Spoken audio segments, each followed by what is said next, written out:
3, hit it!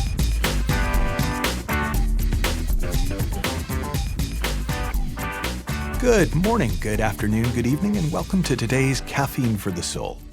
And today's podcast was prompted by a line I heard my mentor Mavis Karn share in a class that she was teaching. And she said that everybody, as best she could tell, is doing the best they can given what they see as possible. And it struck me, it kind of stood out to me, because I have a long experience with this idea that people are doing the best they can. For many years, I had heard it as a phrase. Everyone's doing the best they can. You're doing the best they can. And it always sounded like crap to me because I knew I could do better and I knew I wasn't doing the best they can. And I knew other people could do better because when I pushed them on it, they did do better. And it seemed like a cop-out until I heard a story about Sid Banks, the Scottish mystic, speaking in a prison and telling the prisoners that they were all innocent, and going on to explain that everybody is doing the best they can, given the thinking they have that looks real to them. And that was the first time that this notion that we're all doing the best we can made sense to me. Because I could see the truth of that. I could see that given reality as I see it, what I do makes total sense. And in fact, it's affected the way that I work with clients, and it's affected the way that I see the world, because I can see that given the thinking people have that looks real to them, given the thought-created reality that they're living in that they don't realize is made of thought, what people do is exactly what somebody in that reality would do. So, for example, if I really believe that aliens are probing my brain and they're trying to steal my secrets, then it is not crazy for me to try and defend myself against that. And if I do a little bit of research online, I see that tinfoil is apparently the best protection, and so I will create a tinfoil hat to protect my brain from the aliens. It's an incredibly sane thing to do if my fundamental premise is correct, that aliens are trying to probe my brain. Now, what it leads to is recognizing that our behavior is actually incredibly sane. It's just that some of our premises that we're operating inside of are kind of nutty. But I'd never thought of it in terms of that we're doing the best we can given what we see as possible. And yet that's sort of an obvious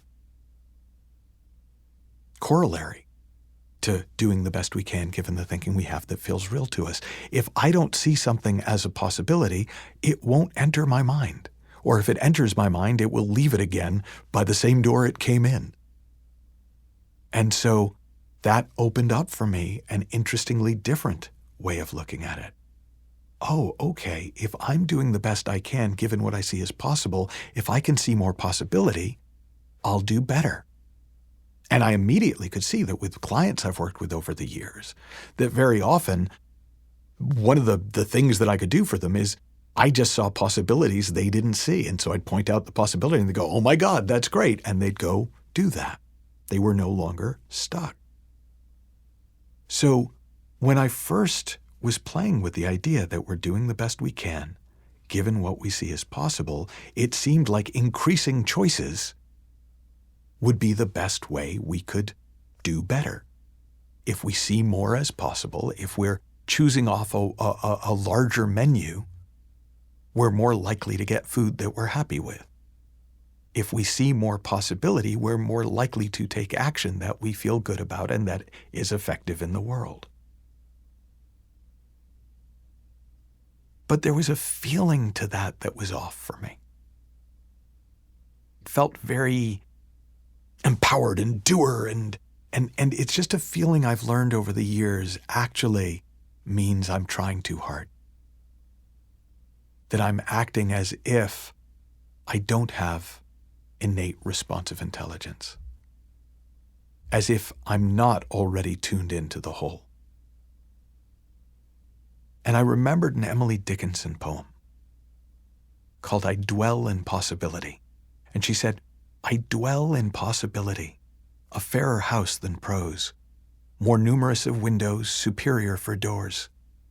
Of chambers as the cedars impregnable of eye, and for an everlasting roof the gambrels of the sky. Of visitors the fairest, for occupation this, the spreading wide my narrow hands to gather paradise. And I liked that more.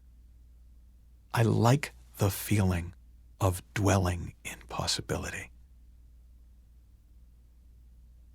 I don't need a menu if I have access to the kitchen. I don't need to look for choices if I'm dwelling in the place where anything is possible.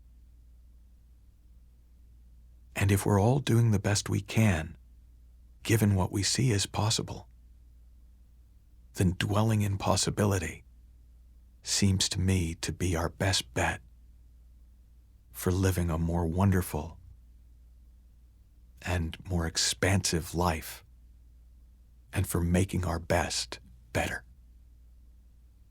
Have fun, learn heaps, and I'll talk to you soon.